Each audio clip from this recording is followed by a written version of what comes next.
वज़ीर-ए-आज़म शहबाज शरीफ ने चीन के शहर तियानजिन में शंघाई ताउन तंजीम के सरबराही इजलास के मौके पर ईरान, तुर्किया और रूस के सदूर से समेत आलमी रहनुमाओं से अहम तरीन मुलाकातें की। मुलाकातों में बाहमी ताउन, इलाकाई सलामती और दीगर आलमी मामलात पर तबादला ख्याल किया गया। वज़ीर-ए-आज़म शहबाज शरीफ की SCO इजलास के मौके पर ईरानी सदर मसूद पेज़ेश्कियान से भी मुलाकात हुई। मुलाकात में तारीख़ी बरादराना ताल्लुकात को मज़ीद मजबूत बनाने का अयादा किया गया।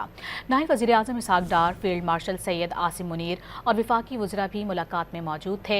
ईरानी सदर ने पाकिस्तान में सैलाब से कीमती जानी और माली नुकसान पर अफसोस का इजहार किया।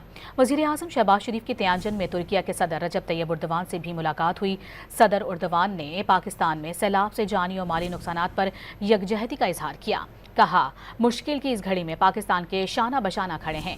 दोनों रहनुमाओं ने गजा में बिगड़ती इंसानी सूरत हाल पर गहरी तशवीश का इजहार भी किया। वज़ीर-ए-आज़म शहबाज शरीफ कन्वेंशन सेंटर पहुंचे तो चीनी सदर ने उनका इस्तकबाल किया। वज़ीर-ए-आज़म शहबाज शरीफ की रूसी सदर प्यूटन, मलेशिया के वज़ीर-ए-आज़म अनवर इब्राहिम से गैर रस्मी मुलाकातें भी हुईं। बेलारूस, अज़रबाईजान, ताजिकिस्तान, तुर्कमानिस्तान, किर्गिज़स्तान और मालदीव्स के सदूर और अक़वाम मुत्तहिदा के सेक्रेटरी जनरल एंटोनियो गुतरेस से भी वज़ीर-ए-आज़म की मुलाकात हुई।